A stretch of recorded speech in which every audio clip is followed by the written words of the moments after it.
Assalamualaikum warahmatullahi wabarakatuh. Waalaikumsalam warahmatullahi wabarakatuh. Selamat pagi anak-anak. Pagi. Tetap semangat. Sebelum kita mulai pembelajaran, terlebih dahulu kita mulai angkat tangan dulu. Ikuti Pak. Sambil bernyanyi. 1, 2, 3. Tangan ke atas, menggapai bintang. Tangan ke samping, burung yang terbang. Tangan ke depan, ikan berenang. Duduk yang manis, kita berdoa. Marilah kawan-kawan, sebelum kita mengawali pembelajaran pada siang hari ini, alangkah lebih baiknya kita berdoa. Menurut kepercayaan kita masing-masing, berdoa mulai.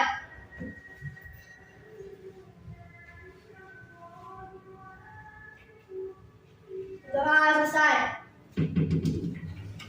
Oke, pada pagi hari ini, apakah ada yang tidak masuk? Ada nggak? Ketua kelasnya? Ya Pak, semua. Semua masuk semua? Masuk. Alhamdulillah. Semua hadir, semua menunggu untuk mengikuti pembelajaran pada hari ini. Pak yakin, motivasi kalian untuk belajar ini untuk kalian menuju kesuksesan nanti. Semoga anak-anakku nanti yang akan datang bisa menuju jalan kesuksesan. Amin, amin ya rabbal alamin. Anak-anakku, sebelum kita pembelajaran, kita mengingat memori pelajaran minggu kemarin. Ada yang tahu? Ya, silakan, Dea. Pelajaran minggu kemarin yaitu membahas tentang Pancasila sebagai dasar negara dan pandangan hidup.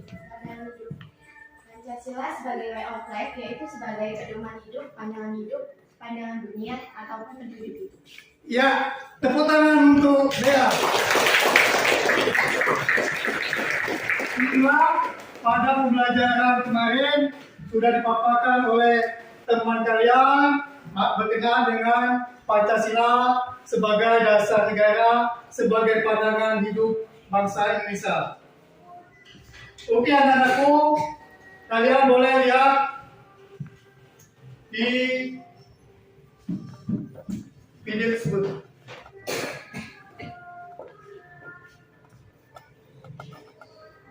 Dan keadilan. Yang ketiga, menganalisis norma dan keadilan. Di sini Pak Amil, model dan metode pembelajaran ini yaitu model problem based learning, yaitu diskusi, tanya jawab, dan presentasi. Kalian harus perhatikan itu, kita menggunakan model itu tadi dengan diskusi, tanya jawab maupun presentasi. Nah, teknik penilaian. Kita lihat di situ teknik penilaian pengetahuan, yang mana nanti nilai pengetahuan didapat dari pengalaman selama proses pembelajaran kalian. Itu yang Pak nilai nanti. Yang kedua, nilai psikomotorik atau nilai keterampilan, yaitu bagaimana untuk mengetahui sejauh mana kalian belajar, penerapan hasil belajar kalian. Nah itu yang Pak nilai. Misalnya dalam proses kalian diskusi, mengeluarkan pendapat, itu nanti Pak nilai. Yang ketiga, penilaian sikap atau afektif. Nah itu kalau nilai sikap itu paling penting betul dalam pembelajaran PPKN, yaitu nilai karakter. Karakter itu bagaimana cara kalian berdiskusi yang baik, kejujuran kalian, tidak menyontek, tidak melihat hasil dari kelompok sebelah. Itu penilai. Ya, itu penilai dari penilaian teknik sikap. Nah, sebelum itu, baiklah kita lihat dulu video pembelajaran pada hari ini. Kalian silakan amati video yang Pak tayangkan ini. Konsentrasi terus menunjukkan cara lain dalam kehidupan.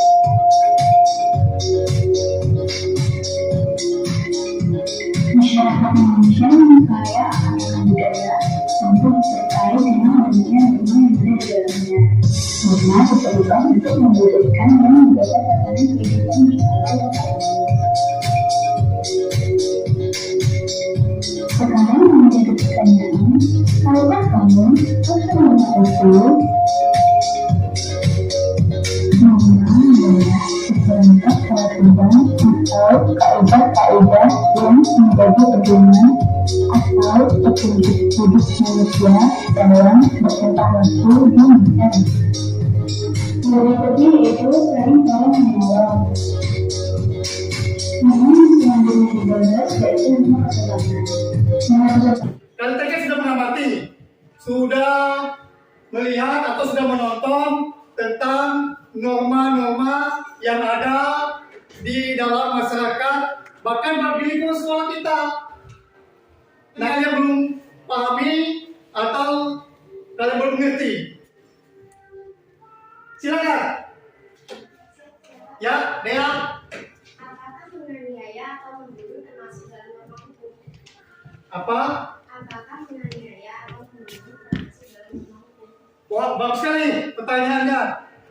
Ya, membunuh itu adalah termasuk pelanggaran daripada norma hukum. Norma hukum itu kan adalah aturan yang dibuat oleh pemerintah untuk siapa? Untuk masyarakat yang harus mentaatinya. Nah, bagi yang melanggar norma hukum ada sanksinya. Apa itu? Sanksinya di penjara. Nah, itu tadi kalau membunuh apa sanksinya? Pasti akan kena hukuman, yaitu penjara. Bagus. Pertanyaan dari Dea. Kasih tepuk tangan lah. Ada lagi?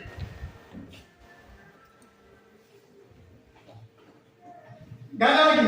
Kalau gak ada, boleh kalian kita mengingat materi tentang norma. Apa itu dengan norma? Di situ sudah baca arti norma-norma.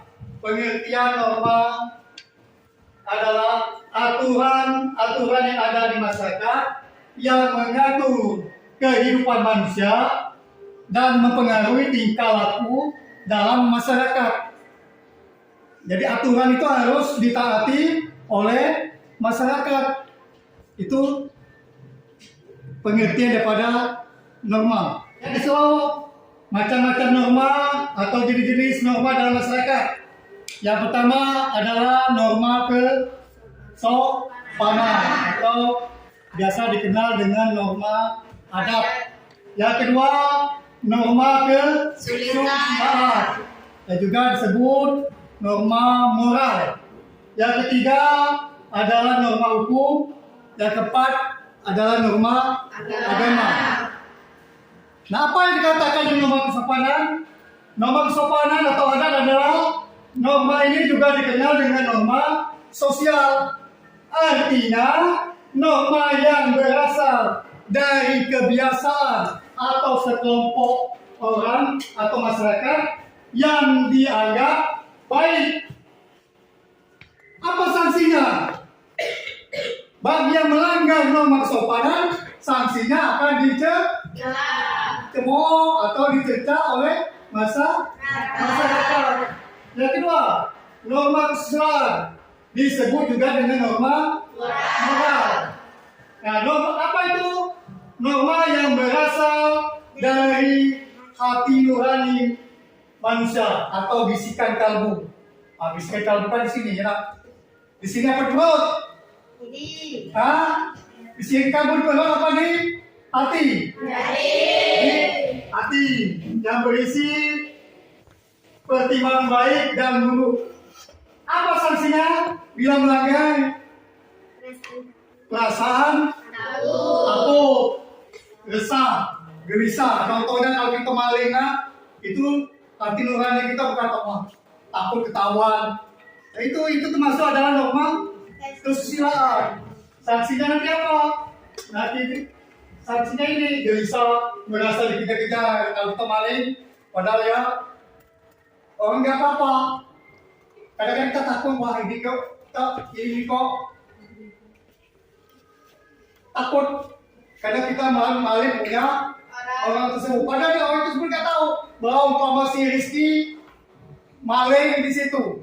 Yang punyanya itu dia punya nggak tahu bahwa itu Rizky yang maling. Rizky ketemu orangnya takut. Kenapa? Karena dia merasa bersalah tadi. Ini itu termasuk norma kesusilaan. Hati dia ngomong. Hati mulutnya berkata A, hatinya berkata B. Kita tidak sesuai dengan norma kesusilaan tadi. Nah, yang ketiga itu norma hukum. Norma hukum itu norma yang dibuat oleh lembaga yang berwenang dan mempunyai sanksi yang bersifat tegas. Ingat ya, kalian melanggar hukum ini sifatnya tegas. Kenapa? Karena dibuat oleh pemerintah. Apa sanksinya yang melanggar? Di penjara. Gak usah jauh-jauh ya. Di sekolah aja punya aturan. Kalau kalian melanggar aturan, kalian akan di Penjara. hukum. Hukum siapa sekolah? Apalagi uang dikupas di masa nakal. Yang ketiga, yang keempat, yaitu adalah norma agama. Norma agama yaitu norma yang berasal dari ajaran Tuhan atau ajaran agama yang berisi aturan-aturan sikap dan tingkah laku yang baik diajarkan oleh Tuhan melalui agama. Nah, contohnya kita dalam norma agama itu diperintahkan untuk melakukan sholat. Bagi yang melanggar apa? Berdosa. Kalau nggak sholat, kita berdosa. Kenapa? Karena sudah termasuk pelanggaran daripada norma agama. Nggak ngaji, berdosa nggak kira? Nggak ngaji. Masa kita muslim nggak tahu baca Al-Quran? Malu-maluin saja, ya nggak? Kenapa?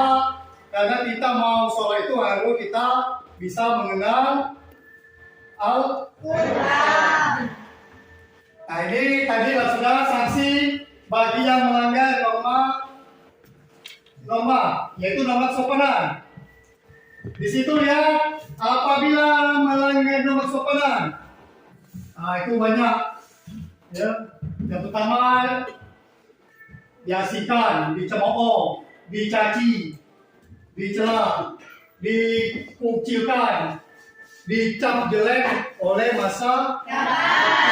Ini bagian melanggar norma kesopanan. Ya. Kalau dicap jelek itu susah, nah, untuk memperbaiki cap jelek itu tadi, ya nggak? Kalau kita mencuri umpama sudah dicemooh oleh masyarakat, wah itu sudah sopan. Kita berubah, orang pun masih belum percaya. Kenapa? Karena kita sudah melakukan satu kali, walau paling si A itu lagi yang itu dah. Padahal belum tentu. Kenapa? Karena kita sudah melanggar satu kali, terjadi lagi, pasti orang berasumsi kita yang melakukan, padahal tidak.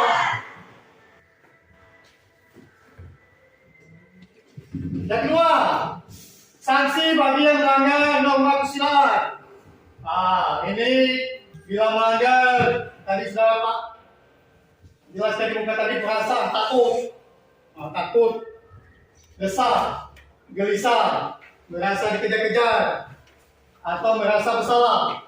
Contoh aja kita di dalam rumah saja ya, maling duit dalam dompet bapaknya, enggak? Gak ketahuan, memang gak tahu, bapaknya gak tahu. Tapi kita, hati kita, waduh, takut, merasa gelisah. Kenapa? Karena kita di normal ke susila tadi tidak sesuai dengan hati nurani kalian, tidak sesuai dengan hati nurani kita, tidak sesuai dengan bisikan kalbu kita tadi. Ya gak? Kadang-kadang orang tua manggil kita, karena kita tadi merasa ngambil duit orang tua tadi, aku ketahuan. Padahal orang tua belum tentu, belum tentu tahu. Nah kita yang melakukan pelanggaran lawan sila tadi takut, ya gak? Karena kita tadi merasa dikejar-kejar, merasa bersalah tadi. Itu adalah sanksi bagi yang melanggar norma kesusilaan. Norma hukum. Nah, itu hukum negara itu nggak boleh ditawar-nawar lagi. Bagi yang melanggar pasti akan kena sanksi. Pasti apa? Kurungan atau penjara. Kebanyakan kita, siswa kita terjadi pelanggaran hukum, mencuri sawit, ya gak? Ya. Ketahuan, ujung-ujungnya sekarang ada yang nginap di penjara. Apa pibanya itu tadi? Bagian melanggar norma-norma hukum. Norma agama, sanksinya bila melanggar itu kita pasti tahu berdosa. Dalam Islam itu ada rukun Islam.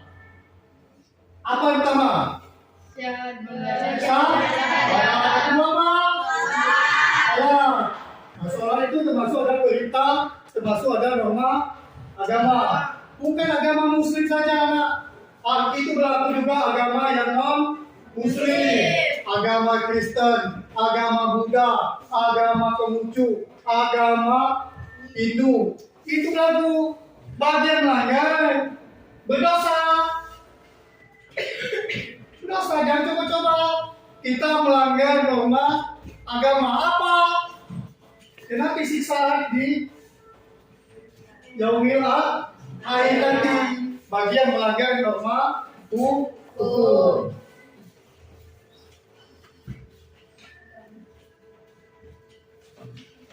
Lalu fungsi norma.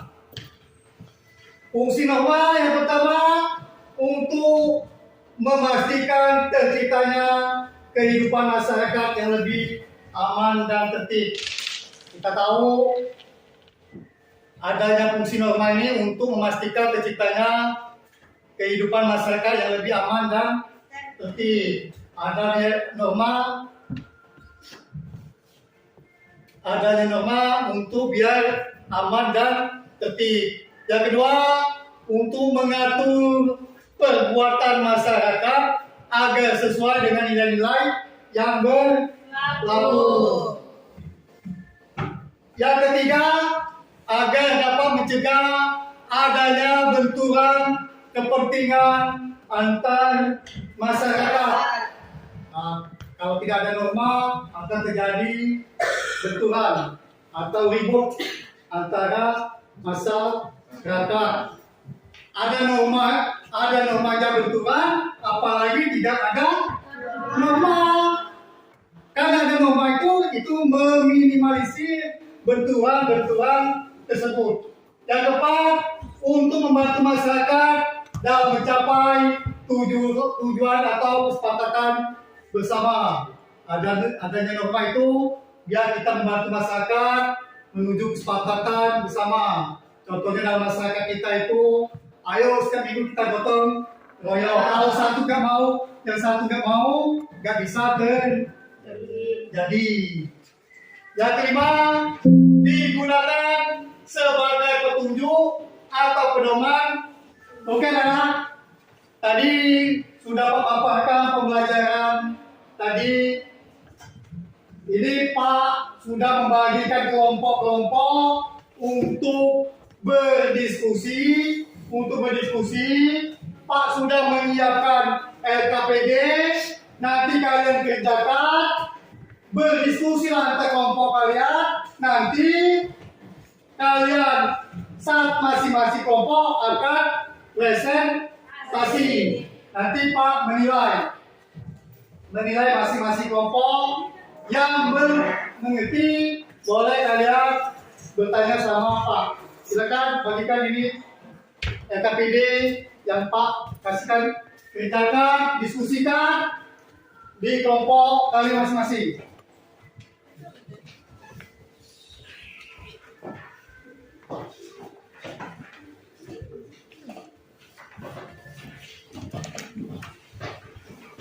Silakan.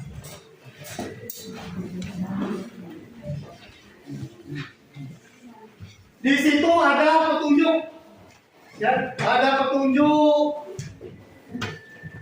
mengerjakan LKPD. Boleh lihat kalian di situ. Sebelum kalian petunjuk belajar, pertama berdoa sebelum memulai diskusi. Ya Pak, kalian harus berdoa dulu.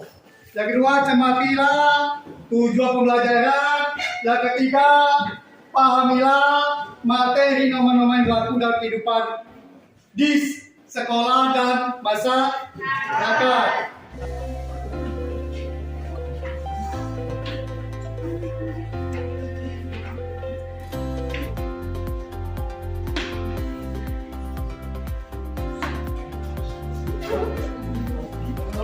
Kira ada gak di situ di sekitar kalku ada gak? Ada gak? Tanya hati nurani kalian ada gak? Kalau kira ada mahasiswa hati orang apa sesuai dengan kamu kita masuk nama. Kalau kira itu masuk sopan gak normal itu? Normal itu ada gak? Masa gak masuk bagian pelatihan sopanan atau nomor kesulitan?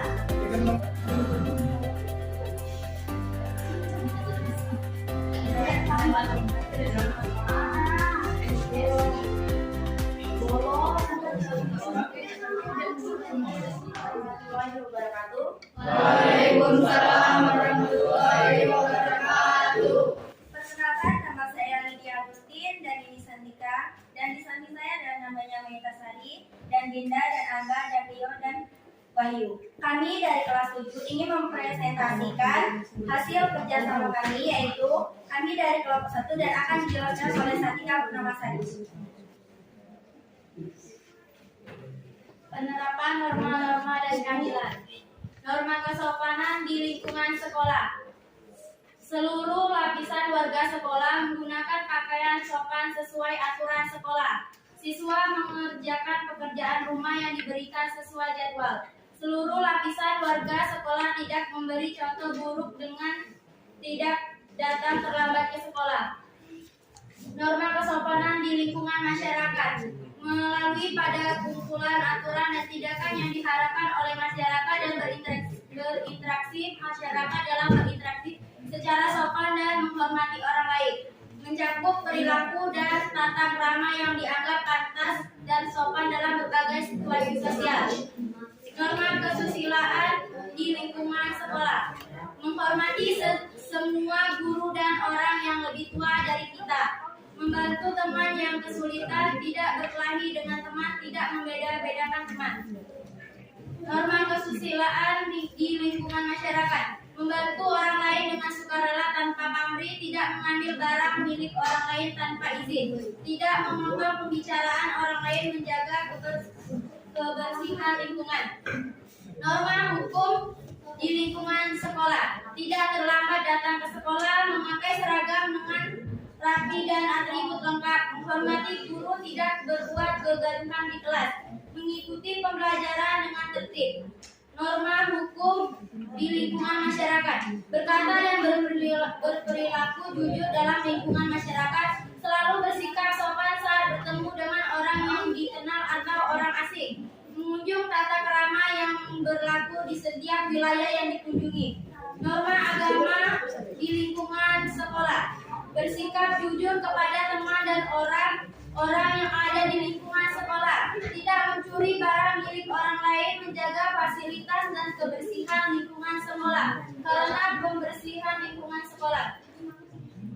Norma agama di lingkungan masyarakat, tidak menyebarkan berita bohong kepada banyak orang, tidak mengucap kata-kata kasar kepada orang lain, selalu berterima kasih saat menerima bantuan, memberikan contoh yang baik kepada orang yang lebih muda walau bukan anggota keluarga.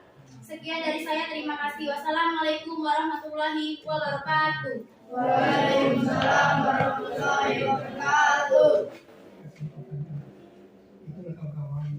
Itulah kawan-kawan dari hasil mempresentasikan kami, dan di sini ada yang ingin bertanya. Nama saya Davitina, saya bertanya, apa perbedaan norma kesopanan dan norma kesusilaan?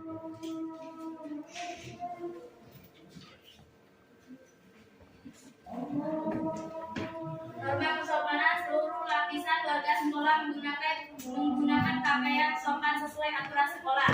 Sedangkan norma kesusilaan, menghormati semua guru dan orang yang lebih tua dari kita.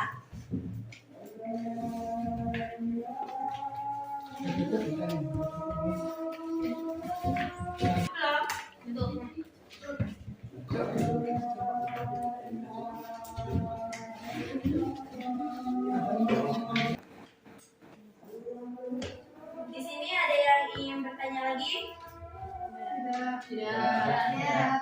Demikianlah dari presentasi kami akhiri. Wassalamualaikum warahmatullahi wabarakatuh. Waalaikumsalam warahmatullahi wabarakatuh. Kasih tepuk tangannya. Hasilnya sangat bagus. Dan demikianlah hasil dari LKPD kalian. Di situ kalian bisa memahami apa yang dinamakan dengan norma kesopanan, apa yang dinamakan dengan norma kesusilaan, apa yang dinamakan dengan norma hukum, apa yang dinamakan dengan norma agama. Dari materi norma-norma tadi, apakah yang paling kalian sukai dalam pembelajaran tersebut? Ya?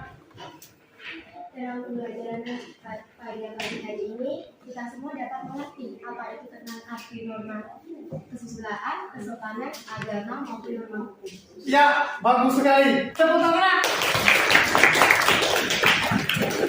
Semoga dari keempat norma tersebut kita bisa menerapkan secara prakteknya di lingkungan sekolah maupun di lingkungan masyarakat. Oke, dari pembelajaran tersebut Pak kira sudah cukup untuk belajar pada hari ini. Untuk pembelajaran selanjutnya kalian boleh buka, boleh melalui Google, boleh melalui buku, dan boleh melalui referensi yang lain. Kita berjumpa minggu depan dengan materi Undang-Undang Dasar 1945. Kalian pelajari tentang undang-undang tersebut, paham? Bisa dimengerti? Bisa diikuti? Ya, kalau bisa, Pak akhiri dengan ucapan wabillahi taufiq wal hidayah. Wassalamualaikum warahmatullahi wabarakatuh. Waalaikumsalam warahmatullahi wabarakatuh. Kita bertemu di minggu yang akan datang.